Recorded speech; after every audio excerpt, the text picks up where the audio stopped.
Some people have asked that I share a little bit more about my life now, so I will towards the end. Those of you who were with me yesterday heard about how I was born into an evangelical family, my father a Christian minister, and how dedicated I was to converting Jews and bringing them into the church. The discovery that everything that I knew to be true was wrong was deeply painful, and the relationships that were lost were excruciating. The ostracization and alienation from my community, I couldn't put that trauma into words. The entire time that I was hiding my journey from my parents, I played over in my mind every possible scenario of how it would go about when I did finally decide to tell them. I thought they'd be disappointed, sad, maybe they'd be angry. Are they going to treat me like a child and tell me what to do? As I told you, my father's reaction was that through his own efforts to bring me back, he himself found the truth and beauty in the Jewish faith. He left the church, and that was one of those scenarios that I never imagined. The story of my father is so powerful that generally people don't even notice that I skip entirely over my mother's reaction. I do that on purpose. I don't speak about it publicly, and it's rare that anybody catches on to that. But today I'm going to share it with you. My mother's reaction was quite brutal. I used the analogy of the Matrix when I talked to her, and I told her that I felt like I'd been unplugged, and I'm sorry, it's just something I can't unsee. Frustrated, she told me, "Plug me back in, I don't want to hear this." And I know what she was thinking and feeling, because the doctrine of the church about hell is terrifying. The repercussions of rejecting Jesus are severe. The teachings about what will happen in the end times are horrifying. I had nightmares about the rapture and that I might be left behind. There's an old movie series, Left Behind, about if you don't take the mark of the Antichrist during the end times, you'll be beheaded with a guillotine. I grew up not allowed to listen to secular music, and I wasn't allowed to watch Disney movies because of the influence that they would have. But these films were more horrible than any horror movie that Hollywood could come up with. And that's because it wasn't fiction to us. It was the real consequences. If you don't believe in Jesus, when you die, your fate is eternal torture, hell, fire, and damnation. So my mother cried. She said, "I was going to hell, and you're taking my grandchildren with you." She couldn't handle it. And she didn't speak to me for years. And over the years, we've eventually made some sort of peace.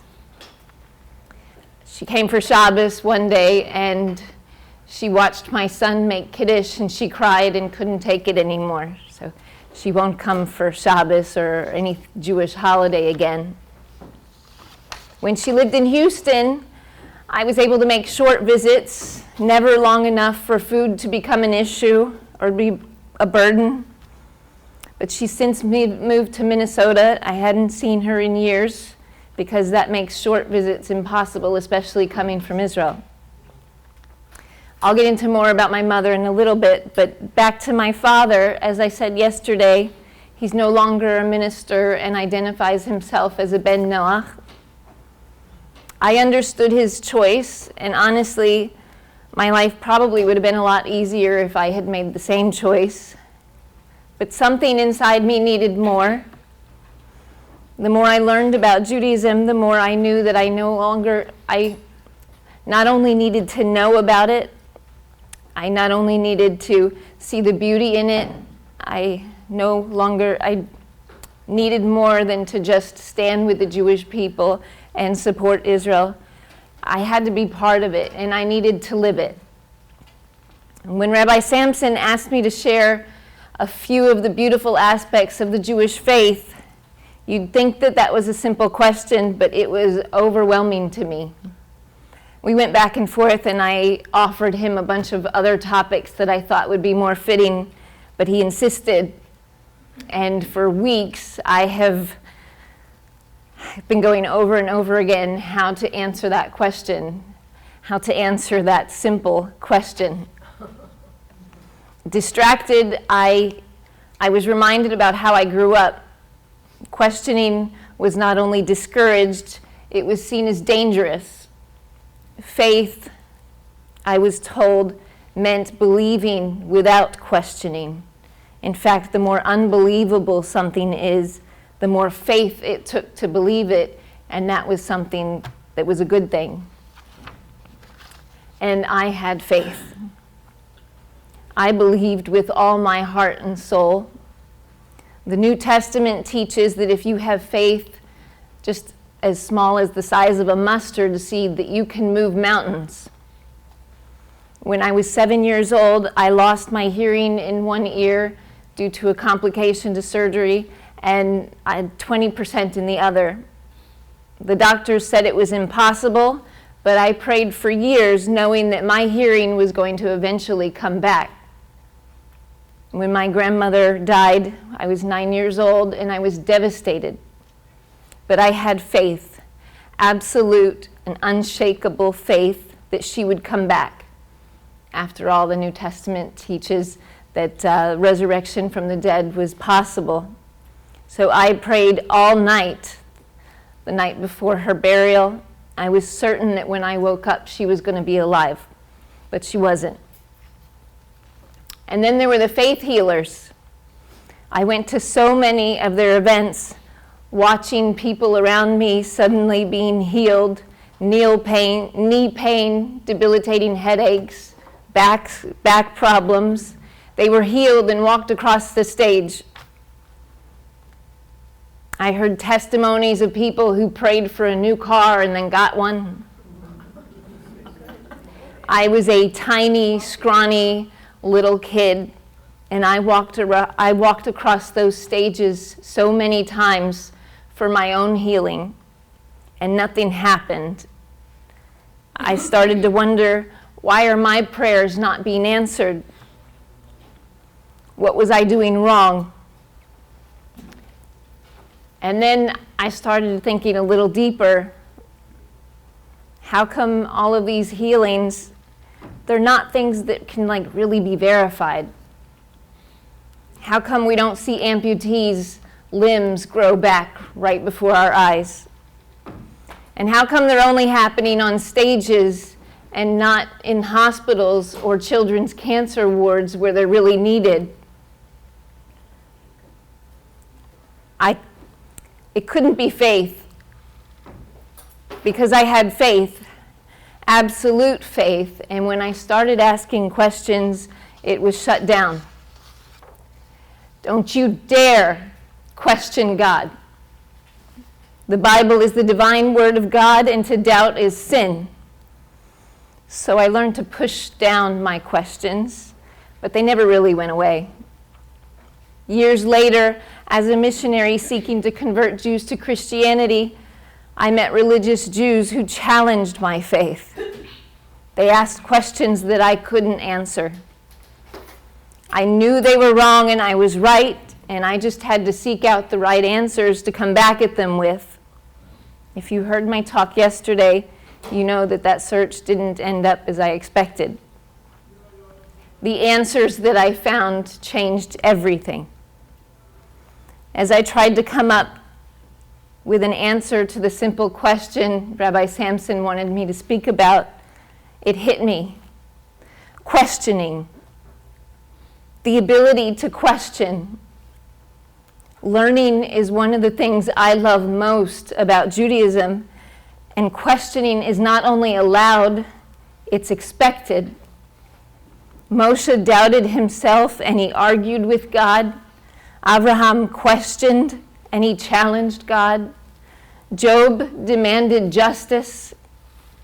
And the entire Talmud is volumes of debates, rabbis arguing every little detail of Jewish law to the smallest, most obscure points. And it's not because they didn't have faith, it was because they did. And this completely flipped my understanding of what faith is. Faith isn't about blindly accepting what you're told. It's about engaging, wrestling, seeking, and through that, strengthening your relationship with God. If I hadn't sought the answers to my questions, I wouldn't have that deep connection with Hashem that I have today that I'm so thankful for. And let's be honest, we're all wrestling with a lot of questions today. I live in Israel, and life in Israel right now is unimaginably hard lately. I've been to more funerals this year than I can count. And we buried my own nephew, Binyamin Erli. He was just 21 years old. There are still hostages suffering in conditions that we can't imagine. We've seen horrors that I wouldn't wish on anybody. And I don't have any answers for that. And yet I also see beauty. I've seen miracles. We hear of terror attacks that should have succeeded and didn't. I've seen unity among Jewish people that I did not see before October 7th. I've seen people reconnecting to their roots and finding meaning and purpose in their lives. And sometimes I see beauty in the most unexpected places. A while back, a woman reached out to me on Facebook. She said she followed my page because she hates me. She found my work exposing missionaries offensive, and she wanted to prove me wrong. We argued, and at some point I realized she was Jewish. She'd converted to Christianity when she was in college, but she really had no idea of what Judaism was really all about.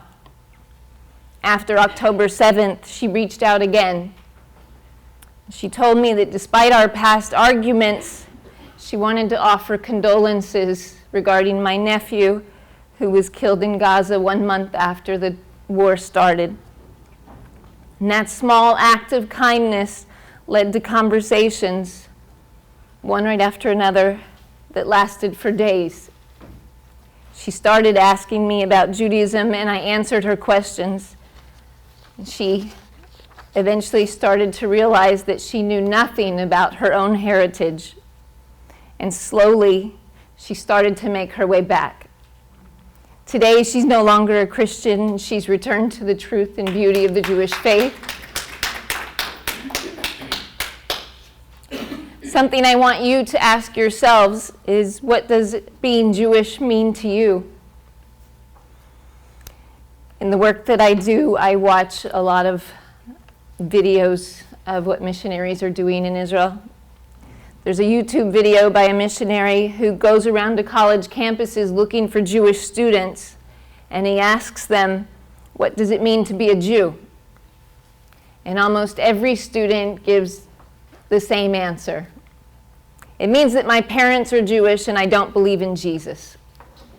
And that's it. That's all they know. But being Jewish is so much more than not being something else. It's a relationship, a mission. We're here to be a light to the nations, to take care of each other, and to lead by example. While other religions focus on the afterlife, heaven, hell, 70 virgins, Judaism is about life, here, now, making the world a better place. Another story, a while back, a young Jewish doctor reached out to me. He was engaged to a Christian woman. Her father, a pastor, was pressuring him to accept Jesus before he would allow him to marry his daughter. He told me, I don't know much about Judaism. My family never went to synagogue, but something inside me feels like it's important that I shouldn't give it up. So he came up with a plan. He wanted me to convince his fiancée that his Jewishness would not be a threat to their marriage. Of course, that's not the direction I took. I turned the conversation back to him and I asked him, why does it feel so important to you? What do you believe? What do you know about Judaism? And we started talking, and once we started talking, he couldn't stop, so I called in for backup. A colleague of mine, Rabbi Tovia Singer, together on a Zoom call, we spent 2 hours discussing the oneness of God, how Judaism rejects intermediaries, why human sacrifice is an abomination, and I watched something incredible happen. That man, who barely thought about Judaism, was lit up with curiosity. By the end of the call, Rabbi Singer told him to cover his eyes and recite the Shema with him, and then he told him, welcome home. A few weeks later, we learned that he had broken off his engagement. He started learning Torah. He connected to a local shul. He joined a kollel. And now I shared the email before I came with Rabbi Sampson. He wrote to me to tell me that he just celebrated 4 siyamim. 4. That's the power of Judaism, the power of asking questions. Because Torah is not just a book. It's a conversation, a relationship. It's how we interact with God. It's how we seek answers, how we struggle with the hardest questions in life. And that's what makes it real. When we learn Torah, we're not just reading words on a page. We're actively engaging in God's wisdom. It's not about having all the answers. It's about the journey, the search, the learning, discovering new insights, and engaging. It's about making Torah personal, making it a part of our daily lives and letting it shape the way we think, the way we speak, and the way we act. And the mitzvot, they're not just rules. I'm asked all the time why I chose this path. Because the life of a religious Jew is not so easy. A lot is required of us. It's very expensive. I'm asked all the time, what about all the rules and restrictions? Isn't that hard? But they're not rules to me. They're ways to connect with God. Lighting Shabbat candles and keeping kosher and giving tzedakah, they're not just obligations. They're love letters to God. And every mitzvah is an opportunity to bring holiness into the world. As a Christian, I was taught that the rituals and traditions that Jews held didn't have any reason, and that they don't have a relationship with God, because rejecting Jesus meant you don't have forgiveness for sin, which means you can't stand before a holy God. I could not have been more wrong. Jews have a relationship with God like nobody else on this planet. When I look at the meaning behind each mitzvah, I have yet to hear a boring answer. And I'm not afraid to ask. I'm sure at the beginning I was pretty annoying to some rabbis. When you go on a trip and the kids are asking, are we there yet? Are we there yet? That was me with why, with every mitzvah. I went to a Sephardi shul, and when they were about to make Kiddush, I noticed that he put a few drops of water into the wine. So I asked why, and he was very kind. He delayed Kiddush for just a little bit to explain to me that it was a minchag, and that the wine represents judgment, and the water, a little bit of mercy. And when we face so much judgment, we ask that God give us a little mercy too. I melted. I loved that. And the mezuzah, I asked, what's really behind that? Why? One of the explanations was that it's a blessing on every Jewish home, and husbands are instructed to pause for a minute before they enter their house, kiss the mezuzah, and in doing so, separate themselves from the outside world, their hard day at work, and recognize that the most holy thing is on the other side of that door. A Jewish home, their family. It was just a beautiful little insight, and I loved it. And Shabbat, all the restrictions. I look forward to Shabbat every week because it's the opposite of restrictions. It's freedom.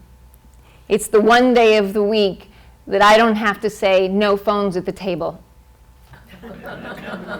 I'm unchained from my own phone, the outside obligations. The restriction is to rest, to enjoy your family, and to engage with your community, and to connect with God.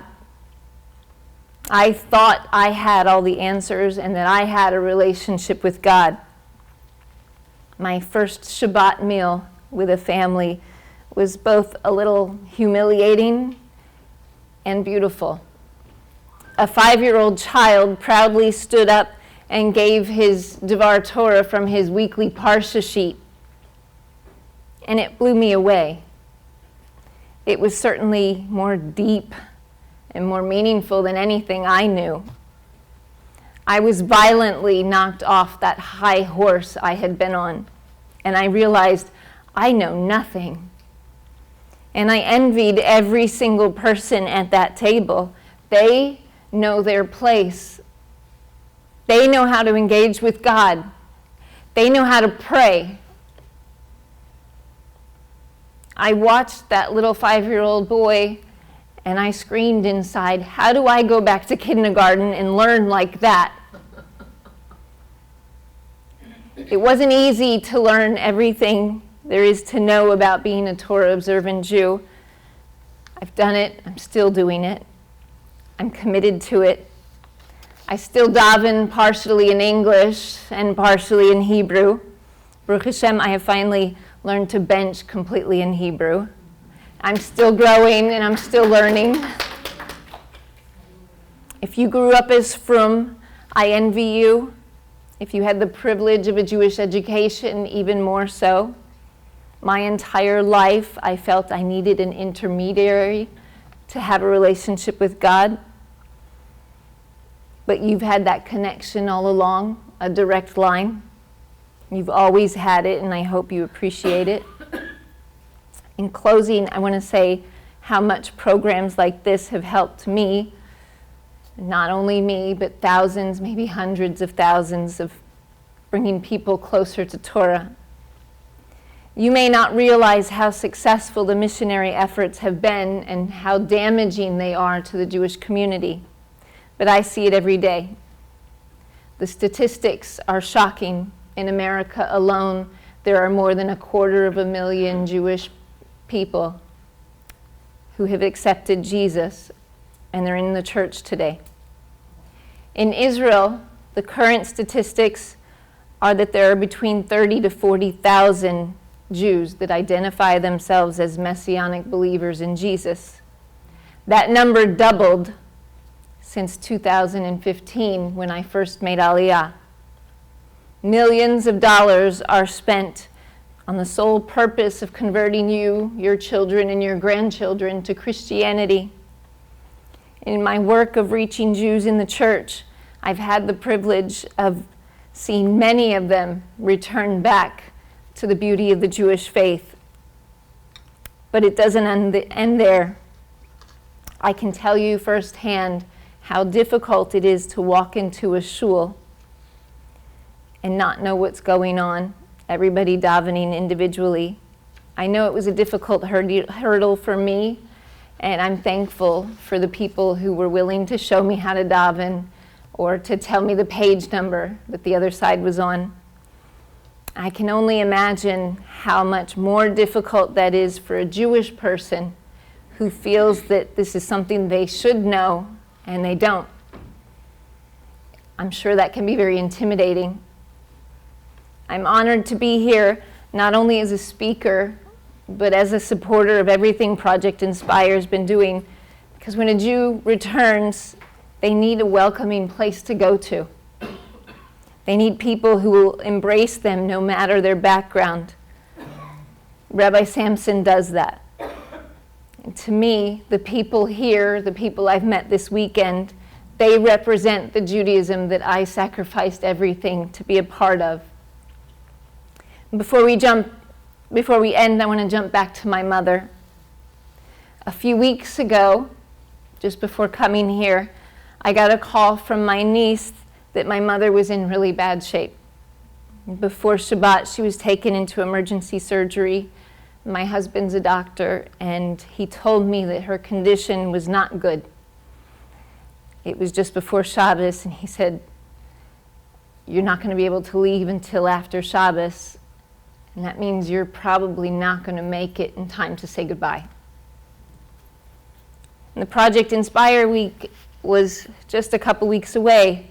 Flights in and out of Israel are not easy right now. So I let Rabbi Samson know about the situation and that I was going to be coming in a little bit early, and I was going to be going to Minnesota. Ruchi Kuval, she's a good friend. She alerted her Rebbitzin WhatsApp group and told them that I was headed to Minnesota. Who do we know there? By the time I arrived, thank God, my mother's condition had stabilized and she was conscious and able to spend time with me. She appreciated that I flew in at moment's notice, and I even extended my trip twice to spend a little bit more time. There were some bumpy conversations, but while I was there at my mom's bedside, I received calls from a few people in the Jewish community. One woman told me that she was part of the Chevra Kadisha and the Bikur Cholim team, that they were ready to help with anything we needed. My mom heard those calls, and she says, "How do you know people here?" I said, "Mommy, I don't. But they're Jewish, and they heard what happened and knew that I was coming." She said, "But they know I'm not Jewish, right?" I said, "Yes, Mommy. They know the whole situation, and they still want to help." It's been 20 years since I started that journey, and I haven't been able to have a conversation with my mother that was meaningful. There was always a lot of tension. But those calls from Jewish people in the community there opened the doors to conversations I have never been able to have with my mother. We talked about the value of life and how Jewish people prioritize family and community. She called them do-gooders. And I told her, "Mommy, it's even more than that. You'll see, they do things selflessly. If a Jewish person comes here and they bring us food, when you say thank you, they turn it around and say, 'No, thank you for giving me the opportunity to do such a mitzvah.'" And they really mean it. Because Judaism is not just a religion, it's a way of life. It's not just history. It's not just a tradition. It's right now. It's in our conversations, in our actions, our choices. It's in the Shema we whisper before bed. It's in the lighting of Shabbos candles, the tears when we mourn, the songs at weddings. It's in the hands that wrap tefillin and the voices that learn Gemara. It's in the heart of every one of us who are longing for a connection. It's in you. The Torah says that the word is very near to you, in your mouth and in your heart, that you may do it. So live it, love it, share it, and do it. Because it's not just our faith, it's our life. I was going to end there, but some people have asked that I share a little bit about my life now. I began this journey in 2005 when I had infiltrated Jewish communities and had Jewish friends, and took a trip to Israel. And I was being challenged at the same time and learning. And I went to I went to the Church of the Holy Sepulchre. I thought while I was there, I'm going to do that Walking in the Footsteps of Jesus tour. They didn't go in with me, but that statement that was so offensive to me by a religious Jew, that Christianity was idolatry, was in my head. And as I walked into the Church of the Holy Sepulchre, I saw this giant stone there, and people were kissing it and crying on it and rubbing holy water and candles on it. The burial site, everything, they were touching and kissing and crying and mourning. And I saw it through different eyes. And I said, oh my gosh, if there's anything to this idolatry thing, this is it. I left there, I couldn't breathe. I was very upset. And I went to the hotel. It was after sunset. I caused quite a commotion because I took my camera out. It was Simchas Torah, and I watched people at the hotel, and there was kissing at the hotel also, but they were kissing the Torah. Little kids on their father's shoulders going around kissing the Torah, and that brought so much peace to me, and it showed me what was central to Judaism is the Torah. I continued that journey and ended my 4-year conversion process in 2009. I broke my arm on Shabbat one week, and my kids ran to get help to see if it was permissible for me to go to the hospital. I'm not converted yet, but could I? And they said, wait until after Shabbat and go to the emergency room. Somebody from the community works there, he'll help you. I was working for a nonprofit and I didn't have insurance. When I got to the hospital, the doctor that took care of me was a Jewish man. I had complications and ended up going back 5 times. That was my husband. It was a very long follow-up visit.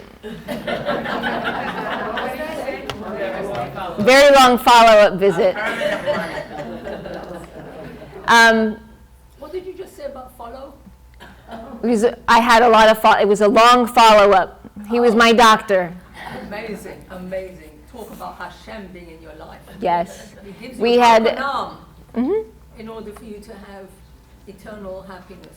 He had children, I had children. I helped with his children, and he refused to consider dating at all because although I had finished my process, I had a daughter who was considering her own, and he said it's enough to have a blended family, and it's difficult enough with a second marriage having different religions, and it's too much, so I won't even consider it. I ended up needing to go back to Israel because my son had to finish the circumcision part of his conversion. He was accepted under mine. And while we did that, and my son was with the Beit Din, my husband's whole family lives in Israel. He happened to be there, and I said, we need a third person to witness the circumcision for my son. Would you do that? And he said, yes. So he went with me, and while we were there, my daughter said, I want to do it. And we asked the Beit Din if they would meet with her. She was post bat mitzvah, so she had to have her own Beit Din. And when she was in there, I went in with her, and she answered beautifully, and they were very impressed with her. And they welcomed her to the Jewish faith, and I walked out, and he'd been speaking to the rabbi outside the door. And when I came out, he asked if I would marry him. Oh, wow. He said that was the final piece, and I said maybe we could go on a date first. So the rabbi recommended a nearby restaurant in Alon Shvut. So me and my children went on our first date. How long the romantic before he asked you now? Like a month, a week? How long after I met him, it was just like a few months. We were helping each other with our kids. We went on our first date, went back home, and in 3 weeks came back to Israel and got married in Hebron. It was beautiful. Together we have 4 children. My oldest is 27, and we just married her. Our youngest just turned 18, so they're all grown up. My son just finished his service in the IDF.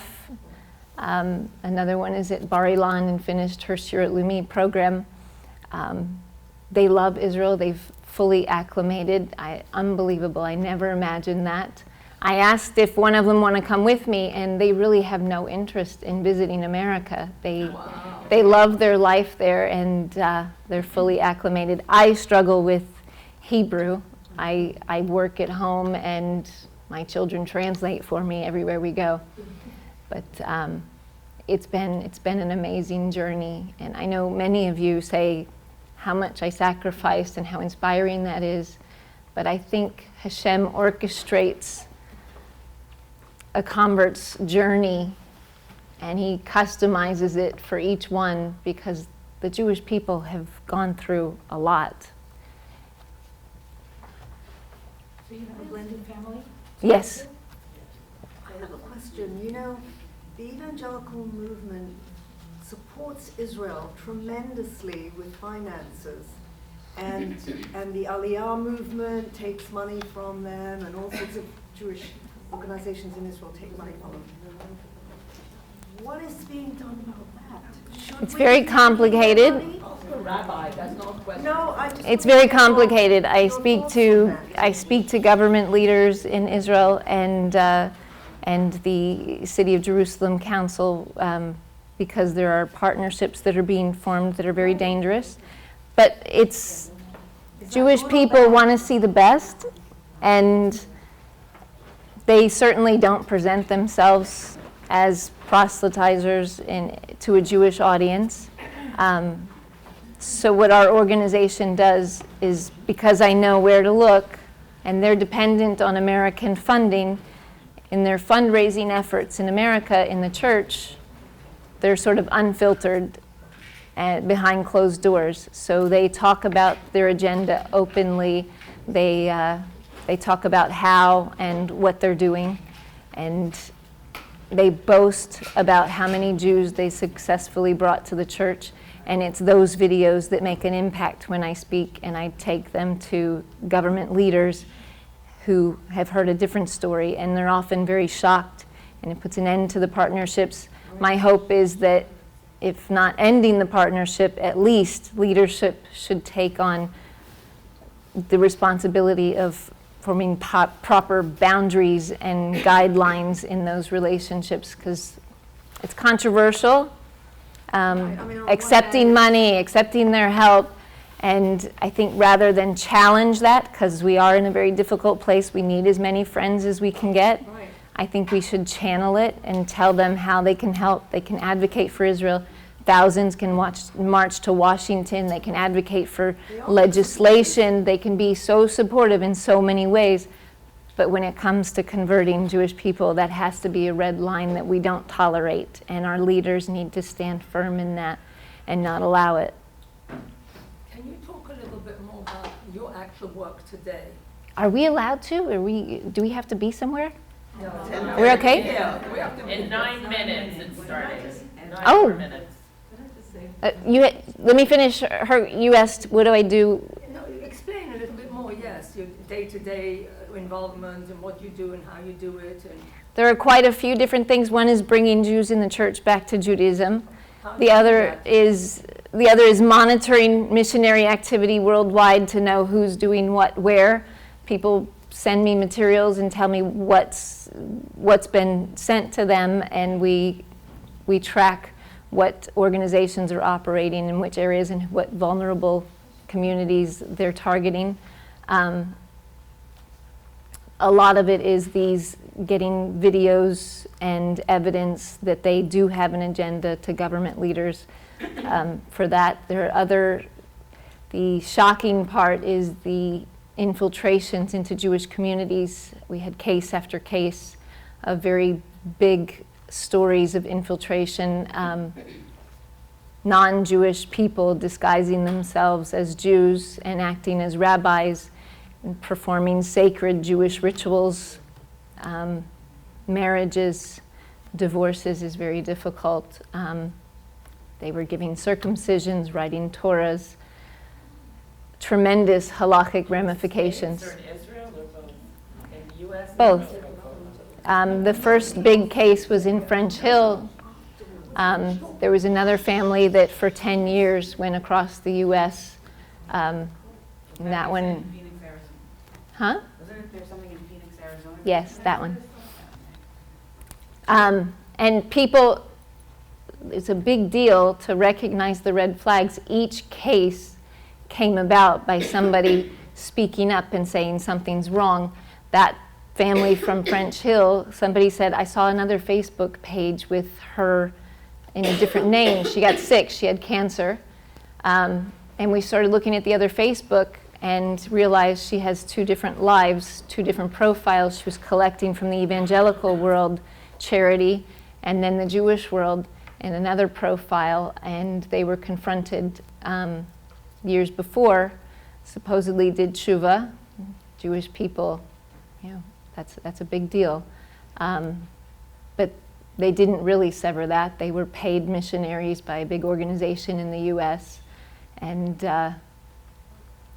it was devastating for the Jewish community, the sense of betrayal, because the entire community came together like we do and took care of everything for them. They took their kids to school, they cleaned their house. She had nonstop people at her bedside. And it was a friend, her best friend, that was sitting next to her as she was dying, and they were just talking about her life, and she started to realize things don't add up. And she questioned, she asked about it, we looked into the genealogy. She even had an Aish article about her Bubby's diary that she found from the Holocaust that we found out was completely not true. Anyway, that friend said something, and everything unraveled from there. Another one was a family from Williamsburg who had infiltrated and was targeting the Hasidic community. And it was an accountant that saw a name on a check with a funny symbol, and he got curious and he looked up that symbol and found out that it was a missionary organization that was funding their Yiddish language program. Start with Hasidic. Why would they start with Hasidic crowd? Go with that town where they don't know anything about their own religion. Because it's a challenge. They call it the unreached people. It's That's a big challenge.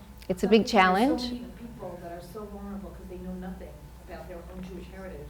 But especially people like us, because our defenses are down.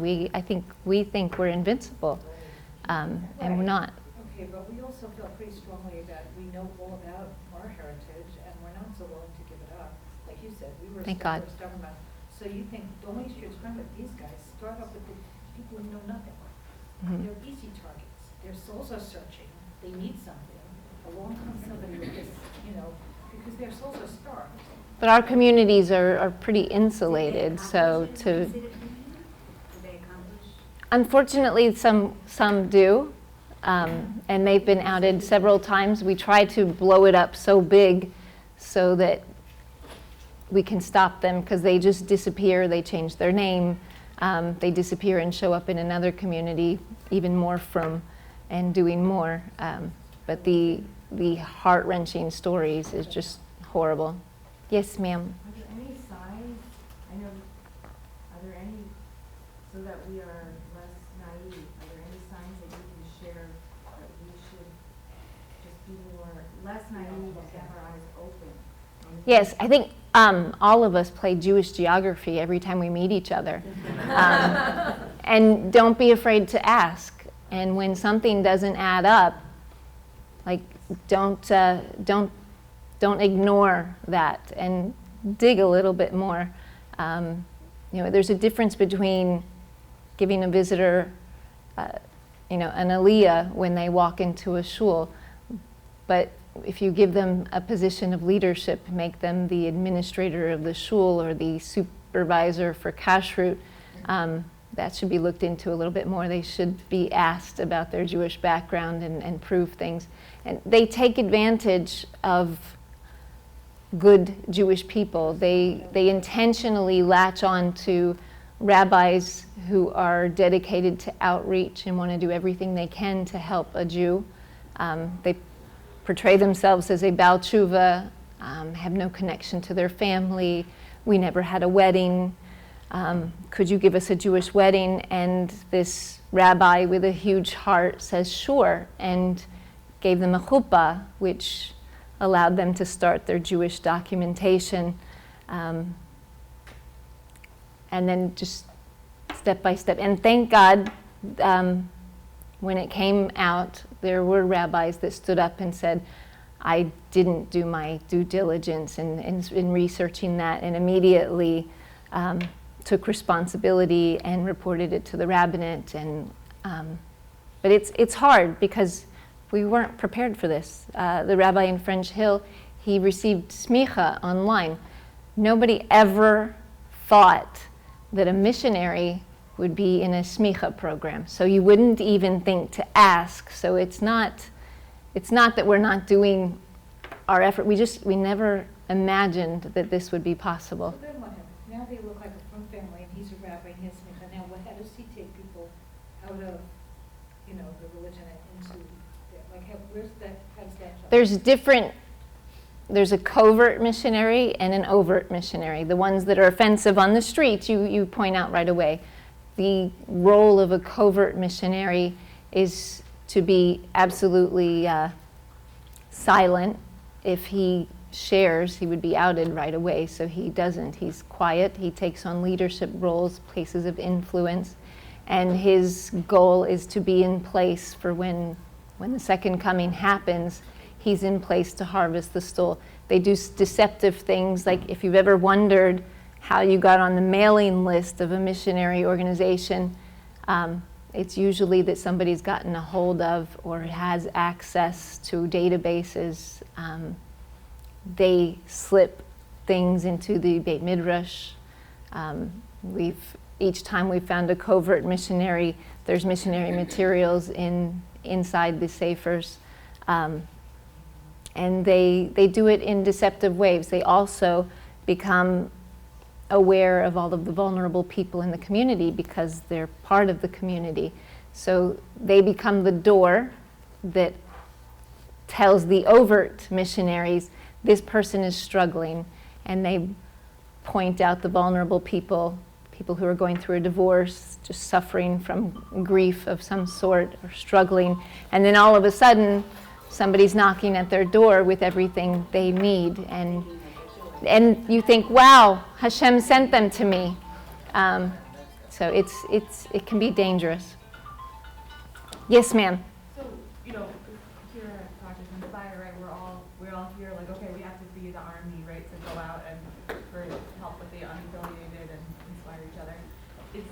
Is like the things that you're doing, is that something that not to take away from people's, from our work in helping Project Inspire's mission, but so you need, does the missionary, is that just that we should be more aware, or is there a need for the general population to also join and help? Is there in that way, be aware, but where you could help me is the people that I speak to in the church that converted to Christianity, most often it was during college. It was when they left their family and their support system and social interactions and just being part of something. When they go to college, they're being told to reconsider everything that they believe and think and challenge themselves and think for yourselves and open your mind to new possibilities. And when they're told that your rabbis don't want you to look at certain things and you're forbidden from reading certain chapters, that really resonates and piques their curiosity. So if there are opportunities that I could speak to or reach kids that are about to go to college, seniors, seminary girls, gap year. That's a community that I really have a heart that I want to reach. So if you have connections there, it's not so easy to fly me in from Israel. It gets expensive. But my story's on YouTube. If you could share that, that's a free way to do it. I could do Zoom classes, calls with seminaries, yeshivas. The DMC, you did a beautiful interview. Was it DMC with, you did, like on one of the podcasts? I've done quite a few interviews. I know Charlie Harari a few years did one that's had a lot of views. I know this week Meaningful Minute was going to come out with something. But those are ways to help. Thank you so